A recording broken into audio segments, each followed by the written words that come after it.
So welcome everybody to this special evening edition of the Journal Club. Tonight we will talk about evidence-based European recommendations for the dietary management of diabetes.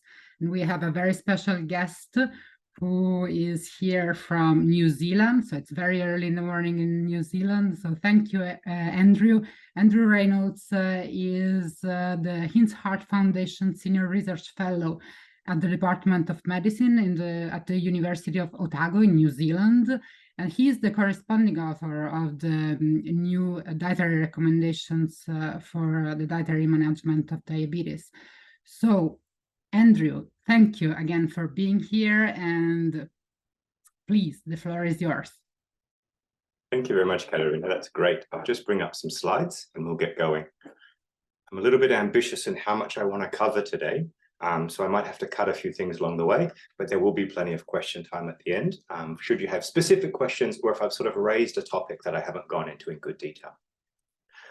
Okay, the dietary guidelines for diabetes management. Before we talk about them, we just quickly need to talk about me. And you need to know that I don't have personal or project funding from food industry.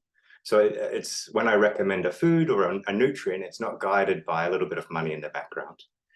I also have no cultural, social drivers that restrict what I eat. So I don't have a religion that removes certain food groups or anything like that. I eat everything. And my interests in this topic really relate to providing accurate, healthy advice. That's what I'm interested in doing. And obviously in diet, there's quite a lot of confusion and contrary messages. So this accurate health advice is one of my drivers for what I do and why I do what I do.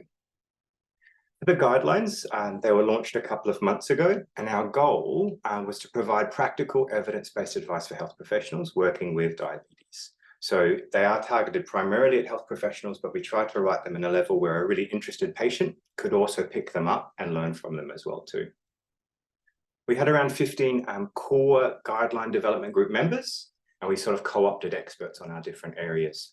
The process for the guideline was that we defined the scope and we formed little groups relating to the different topics. We then went away and published our systematic reviews and meta-analyses on those topics. So each of the data sets aren't in the guidelines, but they're referenced by the guidelines. We set it all up first in that way, which led to a much smaller document for the guidelines. We drafted our recommendations and commentary. We had a long member consultation. So while there's, say, 15 of us in the guideline development group, the DNSG has a couple of hundred members, and they needed that chance to read over what we'd said and then feedback, and we had to make some changes based on their feedback because they're all nutrition or dietetic professionals working with diabetes. So obviously our membership knows a lot, and we had to make sure that our guidelines reflected their views as well. We did an EASD consultation, which was a similar process, and then the journal process with Diabetologia.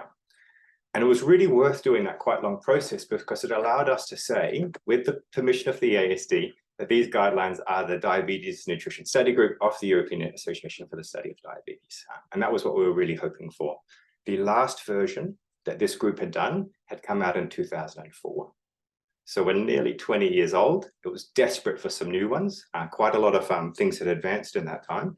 And so it was great to follow that process, get it all done, and then get the front cover of Diabetologia as well too for that month, and being one of the upfront picks for the journal too. So heaps of support from Diabetologia in regards to promoting and getting our message out. So we really are thrilled with the outcome. So some nutrition basics before we look at the actual guideline content.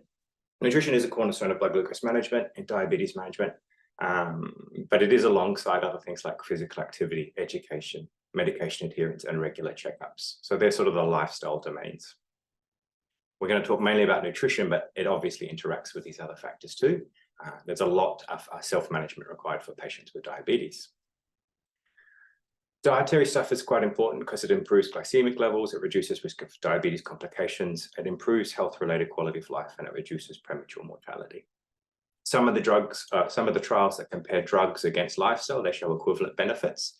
However, it's quite easy to take a pill versus entirely change what you've been eating and keep that change going for many years. So we recognize it's hard. It's a lot of work that needs to be done.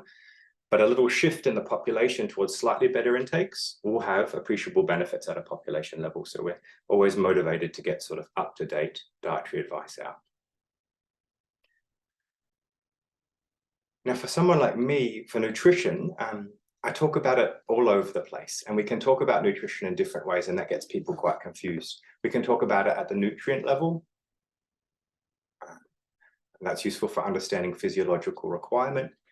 We can talk about it foods and food groups. So that's far more about nutrition communication. People eat the foods, so they understand when you talk to them about foods. Knowing that foods fit within patterns is useful because it's a sum of the parts. You can't just focus and be good in one food group and ignore all others. And patterns also take into account cultural factors too. So a Mediterranean dietary pattern is well known within the Mediterranean, and encouraging those foods is easier for people to accept, say, than if you were talking about the Mediterranean diet in West China. They wouldn't have access to the same foods, they wouldn't be culturally familiar. So patterns are quite important also in that communication lens. And then nutrition doesn't exist in isolation, so lifestyle is important. And other factors that could fit within lifestyle are things like meal timing, doing physical activity around meals, or time-restricted feeding, closing the window of when people eat on during the day. So all these different factors are important, but we're kind of going to start with nutrients and build towards foods and food groups here in this chat today. I will, however, jump around a lot between the two, a couple of concepts there, so please bear with me. For the guideline content, we have 10 chapters shown there. And I should say that we're probably only going to get through 5 at the most. Some of them deserve a 30-minute talk in their own right, but we've got 30 minutes to cover everything. So at least we have the question time at the end where we can raise and discuss things that I don't talk about or recover in better detail.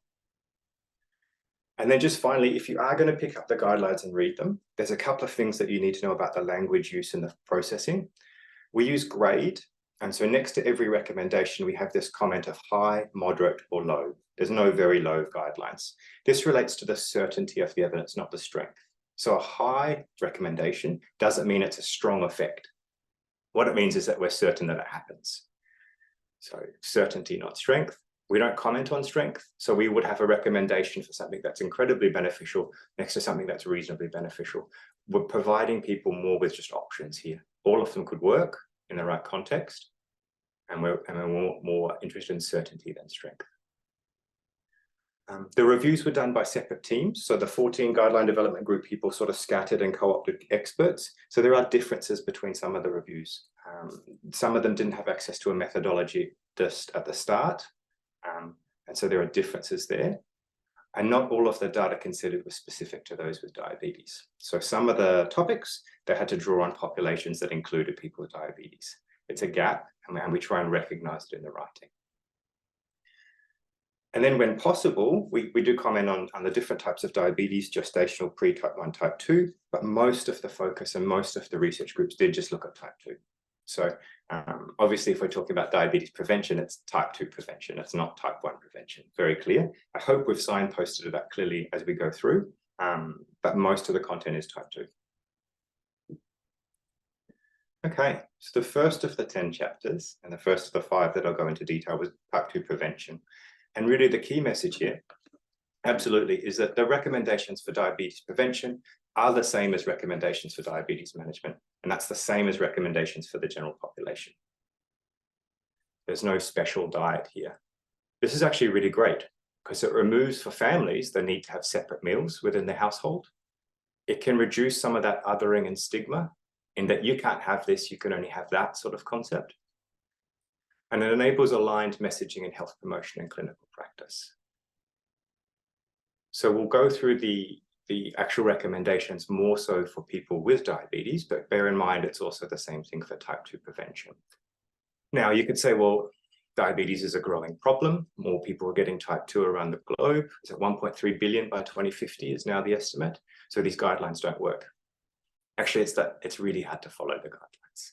So the food environment around us doesn't enable people to make those choices that would get them at the guideline level. If we look at compliance with guidelines, it's incredibly low. So it's not that the guidelines are inaccurate. It's just that we don't have the right support in place for communities or individuals to get there and meet those guidelines. Our next chapter was weight loss and body management. This is a really important topic. However, talking about it with patients often invokes feelings of stigma, shame, guilt, and blame. The words fat and obese can be used as insults. And no doubt if someone has a large adiposity, they probably have been called those words. So it's a really hard topic to bring up in a professional setting. However, it's also a really important topic. I mean, reducing excess body weight appreciably improves blood glucose control, cholesterol concentrations, and it's the only pathway to type 2 remission. So it doesn't matter if it's bariatrics or if it's extreme dieting or anything like that, it is the pathway to type 2 remission. So weight loss is important. It's important to discuss if you're trained to do so. So a lot of the recommendations on the right, which I'm ignoring, probably relate to more medical nutrition or nutrition therapy, I think it's called in Europe. And it relates to total meal replacement and opportunities there. They're in the guideline for you to look at. Most of them are for good quality, high or moderate strength or certainty. Have a look at those, but I think for now, it's just probably more important to discuss that level of training required for health professionals to deliver weight loss advice. If you're in a clinical setting and you upset your patient by using the wrong words or the wrong terminology, you can damage your relationship with them. And they're less likely to adhere and listen to you going forwards, and they will remember it, unfortunately. So the initial thoughts on this sort of process is your patient interested in losing weight? If no, okay. They're not in the right state of change to discuss it with you. You cannot force this issue on people. If they are interested in losing weight, are you trained to support them? If no, that's fine. Can you access training, or can you refer them to someone who is trained? And then if you've got yes for both those categories, the main focus is creating an energy deficiency. So that energy metabolism balance model. Discussing what might work for them. There's no one way towards weight loss. There's quite a lot of flexibility in weight loss as long as there's an energy deficiency. And discuss what sort of support you can offer them, because they will need help. If we already identified in a slide 2 slides ago that the food environment isn't built to support people to lose weight or eat healthily, this is one of the things that a health professional can really just support and promote and give them that guidance. So, yeah. Interested to know what you think about that and any previous experience you've had with discussing weight loss with patients. Okay, carbohydrates. Now, of the macronutrients, carbohydrates is absolutely the one with the largest glycemic raising potential. So we'll spend a fair bit of time on the carbohydrates, and we'll look at some of the data that informs the recommendations on the right. It's important to recognize that carbohydrates are diverse compounds. They have very different physiological properties, and most of the dietary ones can be divided as sugars, as starch, and fiber. Key questions that we really need to address is carbohydrate amount important? So a ketogenic, low carb, moderate carb, high carb diet? And is the quality, are the different amounts of sugars, starches, or dietary fiber important in diabetes management? For here, we're going to look at some systematic reviews and meta-analyses. For the trials, we've used randomized controlled trials. And for the observational work, we've used the prospective cohorts. In nutrition, we never have trials that have enough people that are run for enough decades where we can look at hard outcomes. So we have to use both, and we try and look for this synchronicity and signal between the two. We look at randomized controlled trials of, say, increasing fiber intake, and we look at the cardiometabolic risk factors, lipids, HbA1c, body weight. And then in the observational studies, we have to look at the higher versus lower consumers in relation to things like cardiovascular disease, mortality, or type 2 occurrence if you're looking at prevention. So we have to use them in concert because we never have the trials that are big enough and long enough that relate to a dietary intake. It just costs too much money. Okay, so first question, I guess, is carbohydrate amount, looking at the prospective observational studies. These are from 2 meta-analyses. The one on the left is a dose response that relates to cardiovascular disease occurrence with carbohydrate. On the x-axis, you see carbohydrate as a percentage of total energy. So 20% is very low carb, and then up to 80% is extremely high carb. You've got that full range of carbohydrate intakes there. That line is essentially flat. I mean, the authors say there's very low to low certainty. The evidence revealed a slight positive link, but if you look at the 0 and you look at the line, confidence intervals never leave the line. So there's no association from these data that look at cardiovascular disease events relating carbohydrate as a percentage of total energy. The bubbles are the individual quantiles from the different studies, and the larger the bubble, the bigger the sample size of that quantile. So if you actually look, and I hope you can see them on your screen, they're not flecks of dirt. You have very tiny studies here. And all of those tiny studies are showing an increased level of risk with high carbohydrate intakes. But look how small they are relative to the bigger ones that are really driving the line. So very small, unique studies are showing a high risk. But if you look at the total body of evidence, there's no risk there. These are the ones that will get media attention, but they're so tiny. Okay, there's only a couple of people per arm. If we look at carbohydrate and mortality on the right, this is one in a sequence of meta-analyses that have done a similar thing, but this one showed a dose response curve using the per participant data from 2 cohorts. You see a U-shaped association. So if you look at, say, 40% of total energy from carbohydrate and lower, it's associated with an increased risk, where the confidence interval is above the 1. And once you get out to around 78%, you see that that confidence interval again kicks over the line to showing an increased level of mortality with higher carbohydrate intakes. So the authors concluded that both high and low percentages of carbohydrate were associated with increased mortality, and that U-shape shows it nicely. If we look at the higher carb, it makes inherent sense. If you're having 78% of your energy from carbohydrate, you're probably not having enough protein or good fats. So in that context, it's more the developing world or undernourishment where we see really high carbohydrate intakes like that, and that increased risk of death. The under 40%, however, is quite a surprise for most people. A lot of people talk about low carb as beneficial, but this is general population looking at mortality from observational studies, and it's clearly showing a U-shaped association. So that's interesting, but we need to look at trials that have reduced the amount of carbohydrate, ideally in people with diabetes. There's a lot of meta-analysis that have looked at this. This is a very important topic. This is a very popular topic to look at in meta-analysis. So there's dozens of them, to be honest. They all sort of differ in how they've defined their populations or their eligibility criteria. However, I'm going to show you a sequence that say they show the same thing. The first one I'm showing you because it caught my eye, 2017 when this came out.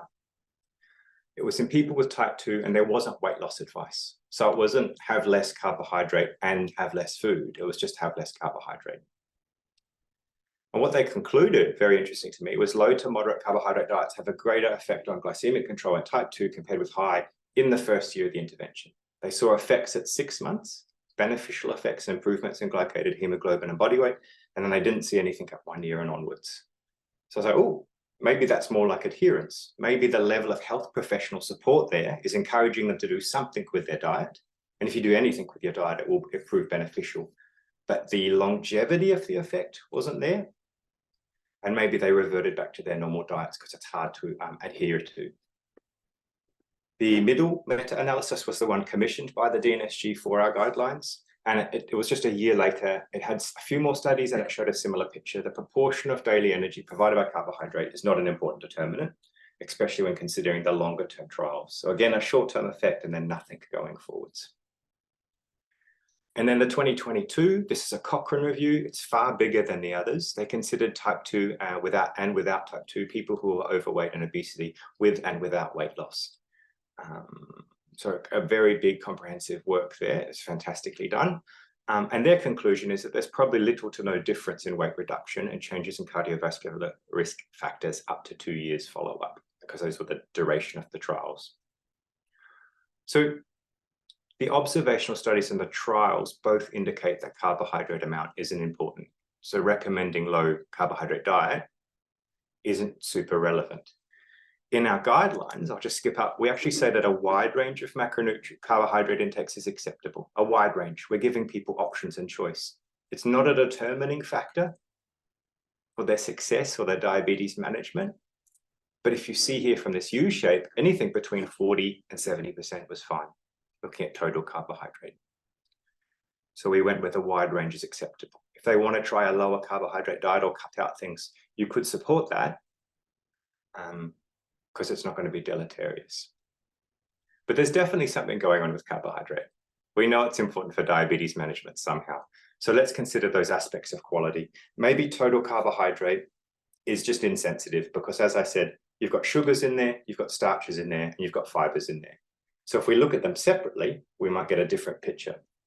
Starting with sugars, this came out a couple of years ago now. It's the World Health Guideline for sugars intake. Their recommendation is that people should have less than 10% total energy from sugars in their diet.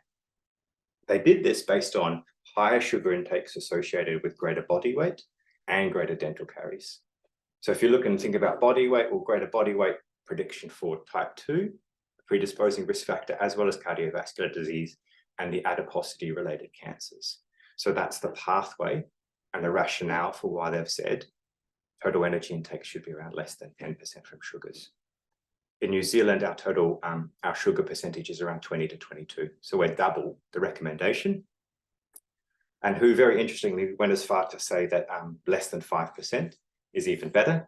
However, in reality, I don't think any population has got down to less than 5% as an average. So sugars, certainly there's something going on there. If you wanted to talk about reducing carbohydrate intakes, actually, it's probably reducing sugar intakes. It's a more accurate frame. Starches are fascinating.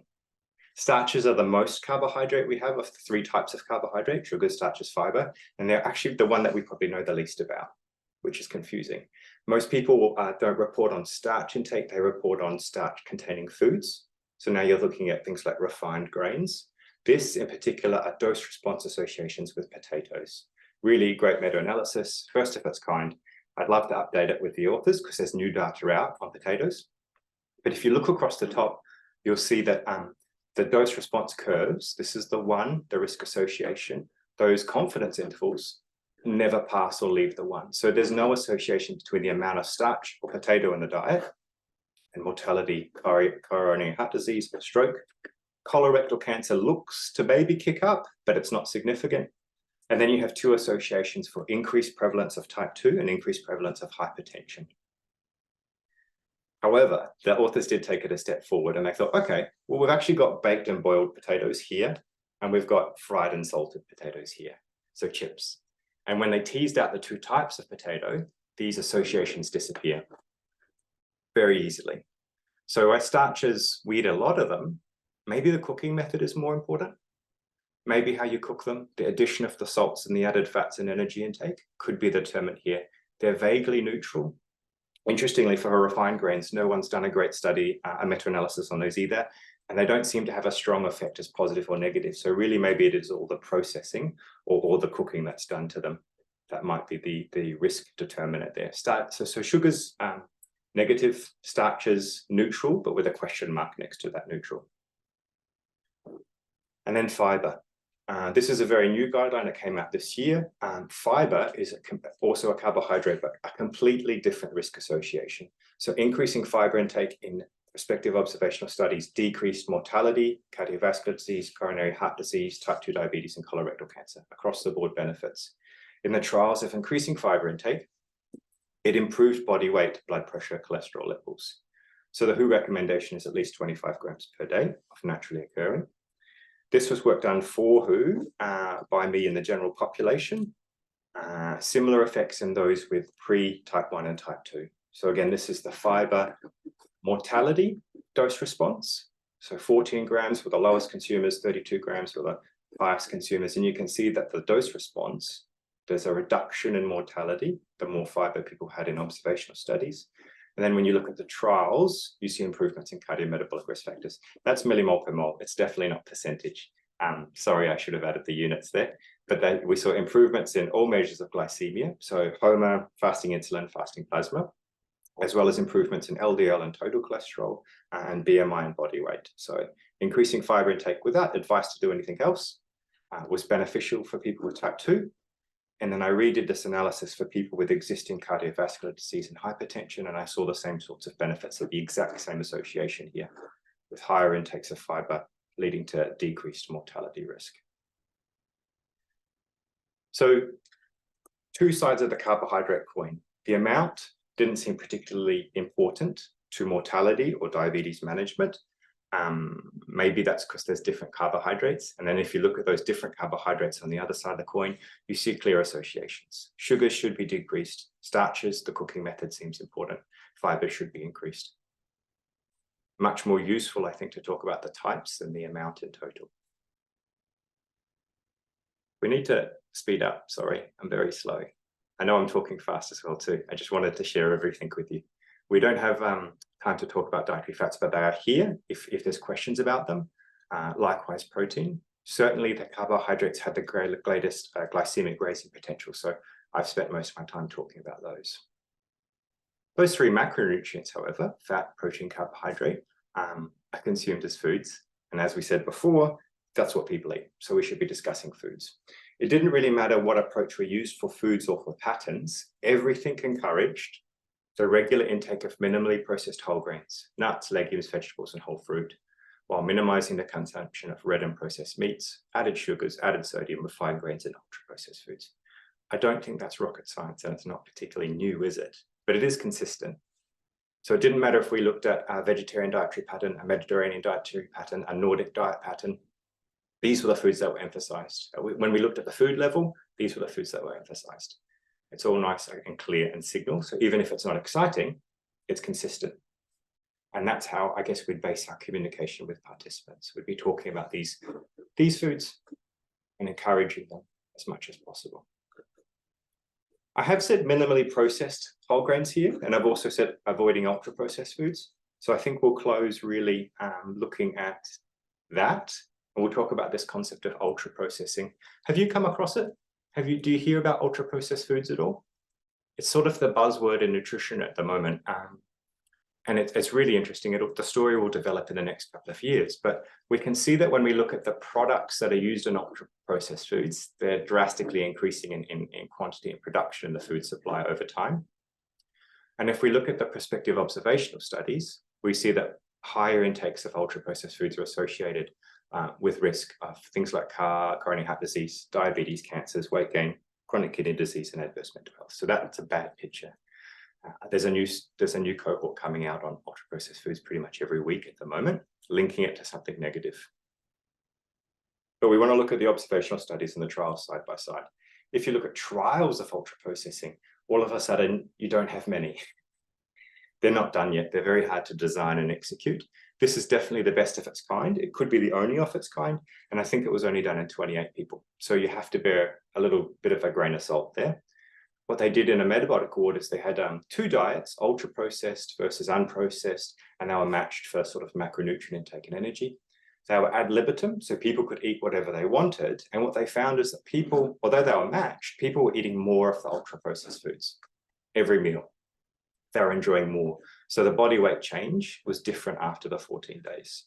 So some sort of signal there in maybe satiety, maybe they're super palatable where they taste more, maybe texturally, they're not as fulfilling, and therefore you eat more of them naturally. There's something going on there that's interesting, and it could be driving some associations. However, the evidence is very premature at the moment. And it's interesting that ultra-processed is becoming sort of analogous with junk food. So don't eat that, it's junk food. Don't eat that, it's ultra-processed. Actually, there's not a lot of, there's crossover there between those two terms, but there's differences. Not all ultra-processed foods are junk food. So if a woman can't breastfeed, infant formula is absolutely the recommended option when they can't breastfeed, except it's ultra-processed. So if you have a new mother and she can't breastfeed and you're advising her to have infant formula instead because it's safer than, say, whole cow milk, she might feel stigma and shame about that because ultra-processed foods are junk foods. It's an issue. There's issues in food definitions and the definition of ultra-processing. And it has relations to food labels and healthy eating messages. So there's quite a lot going on in this space, and we haven't really teased out the picture yet. How we define them needs to be improved, and understanding, well, what are the physiological mechanisms relating ultra-processed foods to health? We need to know that. I'll also note that a lot of people talk about food formulation rather than processing. So they care about the addition of the salts, the sugars, and the fats in ultra-processed foods. But we already knew that adding those foods were bad for us. Before the term was developed in 2009, we already knew that adding those things were bad. So the processing is actually kind of being ignored while we're looking more at the formulation. I'm not sure what it gives to us yet. We need more trials that look at actual processing. Okay, just wrapping up on the 10th section, first of my two summary slides. So just nutrition therapy places a large responsibility on the individuals. It's important for health professionals to know that they can't just deliver advice. The patient will go away and do it. No, there's a lot more support required for them to do it in the long term, including checking up every time you see them. Few people can make sudden, permanent, or radical changes to their diet. So you're really talking about small gains, small wins, and building rapport, targeting the most effective things in the diet first. Health professionals must help their patients to select the dietary approach that best aligns with their values, preferences, and treatment goals. So that's recognizing you wouldn't talk about the Mediterranean diet in Western China. They don't have access to those foods, they don't understand those foods, they haven't consumed those foods, they're foreign to them. So why would they accept them? And it's really important to convey that the aim of dietary advice is to decrease future complications and improve health-related quality of life. That's what it's about. We're just decreasing risk. There's no stigma or judgment involved. It's looking to decrease risk. So this talk is about nutrition, weight loss, very important, but it should be delivered by a trained health professional. And if you're not trained yet, I would really encourage you to get that training so you could have those discussions, as challenging as they might be initially. Don't talk about carbohydrates anymore. Please talk about fibers, starches, and sugars. They have different associations, and it's more specific to talk about them than just total carbohydrate. We didn't actually talk about meat here. I've got a slide on it, but we're running out of time. And then ultra processing, just recognizing this is probably an emerging threat. The initial data does not look good at all, but we don't understand the physiological mechanism. So we need to know more about it before we can start using that terminology safely when talking to our patients. Well, that's my talk. 29 minutes, a little bit over. Thank you very much. But I think at least we've got a good amount of time for questions.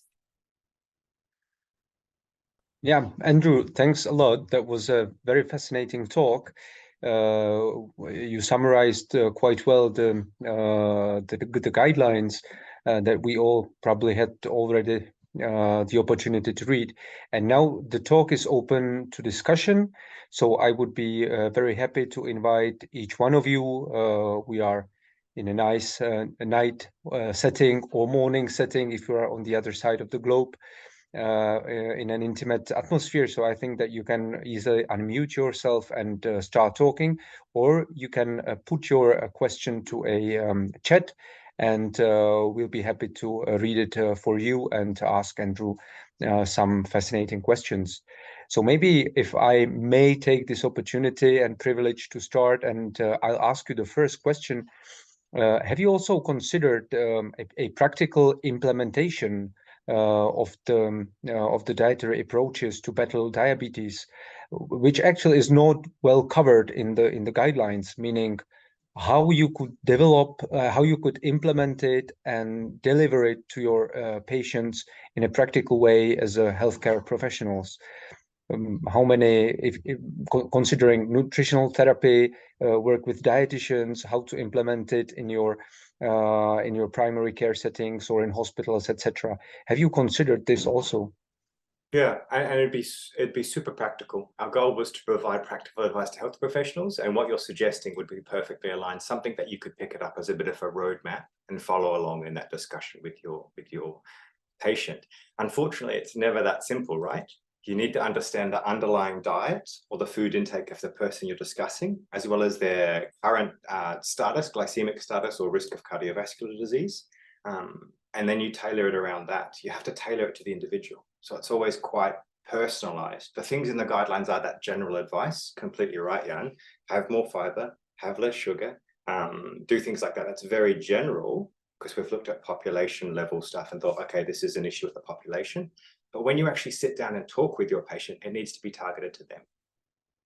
So the cultural aspects, as we talked about in relation to patterns, you need to target it to what they're used to in their foods. You need to look at the biggest risks in their diet and then try and reduce those risks. So because it's so individualized with the patient, we thought a roadmap would only get us into trouble.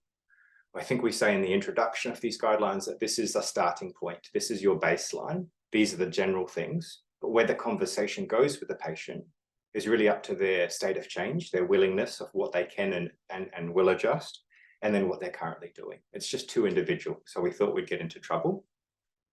The other idea, of course, would be to go around Europe and to train people and to be available and have these discussions. That'd be really great. But this was just this was an unfunded project. We didn't have money to do much. So getting out the guidelines with nearly 20 years since our last ones was an effort. And hopefully we're never that slow again. Thanks a lot for your answer.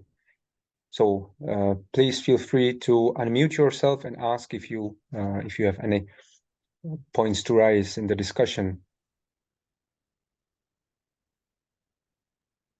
I ask something more, let's say, personal. So we are the EASD Early Career Academy, and so we are also interested in career development. And Andrew, you're actually mid-early career because it's only 7 years since you gained your PhD. Yep.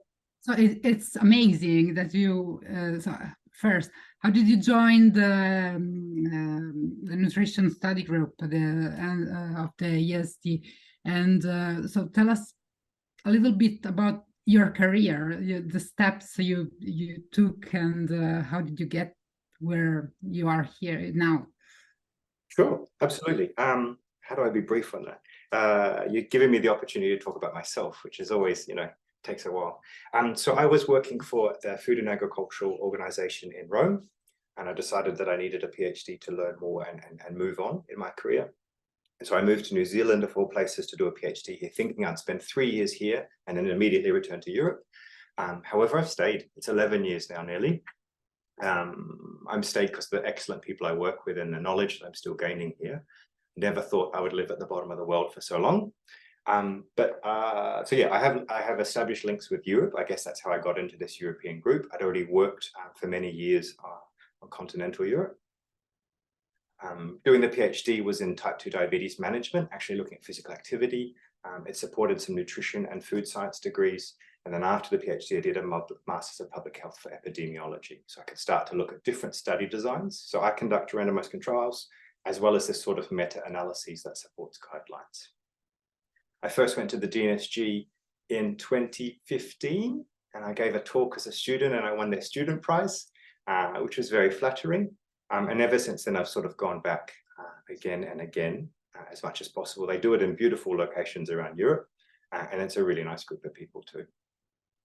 At the end of 2016, I started working for the World Health Organization. So those guidelines that I showed you from the World Health Organization, I sort of have some some supporting work from me behind them. So carbohydrate intakes is a lot of my content, to be honest. And so that got me experience with the guideline development process and thinking about, well, actually, how do we apply this and give people useful advice? And so because I'd been doing that for a year or so, the DNSG guideline development group asked me to join and run their fiber meta-analyses. So I did that for them as a piece of work. And then I noticed, well, actually, the fat group was really suffering without a methodologist to do their meta-analysis. So we fixed that up together. And then I worked on the body weight one. And then I worked on one other one as well too. And by then I was like, oh, I'm really invested in these guidelines. I really want to see them finish.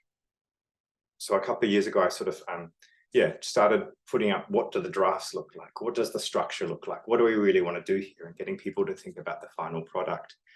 It did take years, but I was working with a great group of people all over Europe, and they're out. So mission accomplished. So yeah, the process was kind of natural. I got some experience in this area and then was asked to do more. Very happy and very lucky to have a fellowship where I can do what I want work-wise and support things like this without having to really justify it. The Heart Foundation is very generous. They know that diabetes and heart disease are linked. So if I have the capacity or opportunity to work on projects like this, I do, which is really, really, I'm very grateful for. How was that? Was that like 5 minutes of talking about myself? Thank you. That's actually amazing. Your path is very interesting, and so you also lived in different countries, and I think it's very enriching. Yeah, it was fantastic. The first time I left where I come from, I went to live in Norway for a year as an undergraduate student. Fantastic. And then I did a master's, what's it called, Erasmus Mundus program within Europe. So I lived in little parts of Europe for a couple of months at a time. And then I started working there. So things like FAO in Rome was work done. So yeah, really enjoy and love Europe. Always imagine myself going back, but still, for some reason, down in the bottom of the world. Thank you. Okay, so we have another question from Rula and who's grateful for your talk. And the question is if there is an evidence with regard to intermittent fasting's effect on type 2 diabetes prevention, or has it been considered or included in the guidelines? Yeah, it's a great topic, Rula, a really good question and very important question. When we set the scope of this, it was quite a while ago, and we didn't actually go into that level of lifestyle advice. So lifestyle it could be about timing of eating or the restriction. Intermittent fasting is incredibly popular at the moment. Benefits like blood glucose, but also more abstract benefits like improved sleep quality are coming through in the existing evidence. In short, we didn't, because we didn't define it as a focus maybe 5 or 6 years ago. So therefore, we didn't have a group that separated out and started looking at the evidence to build the meta-analysis on it. It would be amazing to do an update that included sort of those lifestyle aspects. Personally, I'm running a trial down here soon on the 7 p.m. rule. So that's in diabetes management, but the same thing sort of applies to type 2, where people don't eat after 7 p.m. because most of our sort of excess calories are consumed in the evening when we're least physically active as well too. And then the meal structure for 7 p.m. rule is slightly different too, where you have a lunch twice the size of your dinner. So much more at the start or during the day than at the end. So really targeting nighttime glycemia. That has huge potential, but we don't have enough data to make a guideline on it yet. So Rula, your point and your question, your topic is super important. We don't have them in our guidelines.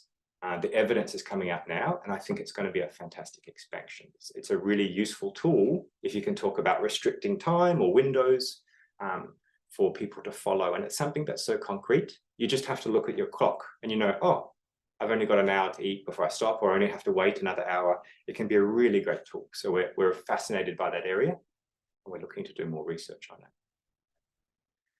I can see that Aram has also popped a question in. Kia ora, Aram. I did my PhD at Otago. Nice. What is your thoughts on the organ-specific effects of carbohydrates, such as increasing cardiac adipose tissue in the setting of diabetes mellitus? Yeah, it's a fantastic question. It goes way beyond the detail of the guidelines. Really, as you saw, I used those crude outcomes of mortality. It's crude, but it's important, and cardiovascular disease. And then I looked at management of type 2. We left it there. If you want to look at the human trials for organ-specific effects, I mean, is there enough to form a guideline? I'd be fascinated to find out, to be honest. I'm not sure, but globally, if you look at where the biggest gains in the diet are, it's not about carbohydrate amount, it's about the type. And so better understanding and sort of messaging around that is probably the bigger winner, more substantive gains at the moment than the organ-specific effects. So I think that's a long answer, Aram, of saying I'm not quite sure yet, but it is a great question, so thank you.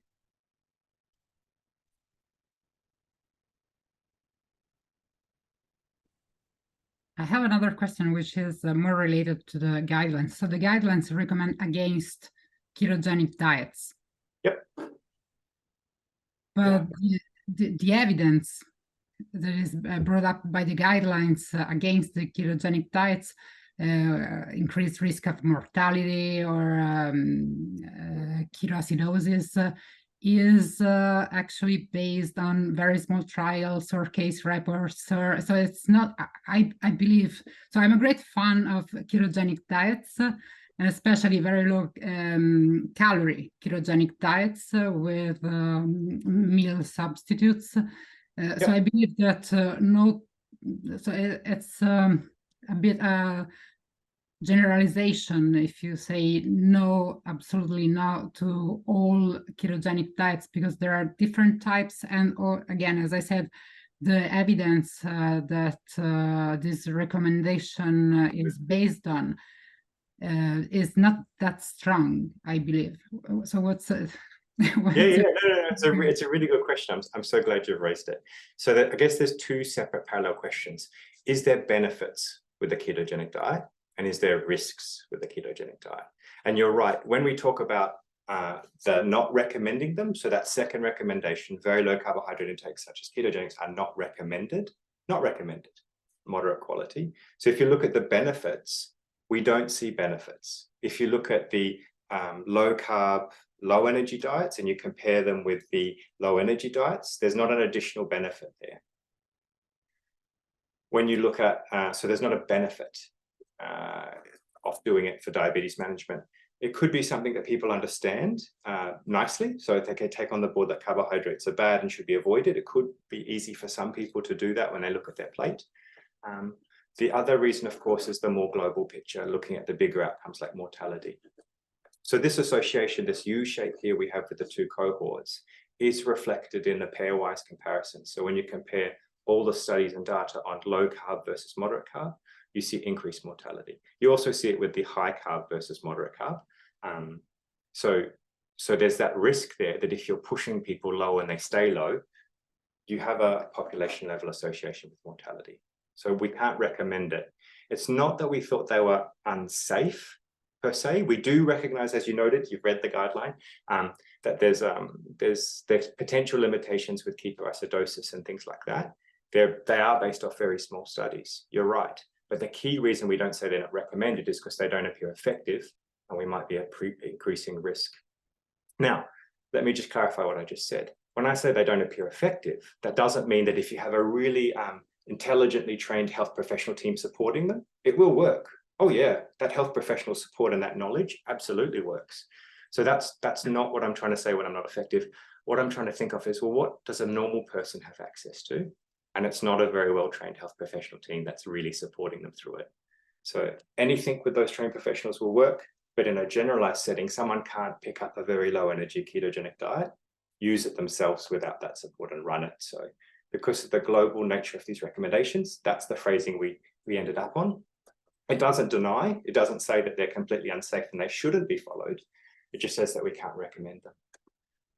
And then if you look at that in the concert of the top one, a wide range of carbohydrate intakes. So there's this huge opportunity of wherever people want to sit, but it's just at that bottom end, it's a bit too dangerous without support, or not even just dangerous, it's just not effective. So yeah, a bit of a waffly answer, but it wasn't about danger, it was more about okay. Hi. Regarding the difficulties of following lower carbohydrate diet, it's been a very good experience in Copenhagen when they tried it with type 2 diabetes, and it is so extremely popular that they have difficulties recruiting the participants because they get it and they have amazing results. And what we're talking about, this is the benefit of the patients who are already diagnosed with type 2 diabetes, and when they're placed on a special diet, when actually there's that's not particularly ketogenic, but it is higher protein, higher to moderate protein, reduced carbohydrate diets, they have such a good result, even without the weight loss. But they have difficulties recruiting the people because nobody wants it. And now there's another offer that they're sending the meal boxes so they can make the food themselves. So that's they can get the data. So I'm like, you know, I am biologist. I've been following low carb diet for my type 1 diabetic child with extremely good results. And I read and I've done a lot of research on it. And there's a lot of studies who are showing that it actually work. So I'm not talking about word ketogenic. It's only for people who have epilepsy. They use it because when people say I'm doing keto, they really don't know what the keto means, because in order to induce ketosis, this requires really specialized diet. So reducing the carbohydrate, eat the protein. Do you think that there's a gluconeogenesis? Okay, then you have to have a child with type 1 diabetes and see what protein does to your blood sugar. So it's like I'm like puzzled because I participate in one of the studies, European study group. It was in Skane in Denmark, and it was many years ago. I was really disappointed because main sponsors were sugar industry and the pasta industry. So, and I was hoping for the better. I do respect your findings are important, but not to outline the importance of carbohydrate restriction. And sorry, when you have diabetes, type 1, type 2, sugar is actually lower glycemic index than starch. So starch should be avoided, and the fiber, vegetables, and no carb doesn't mean no carbs.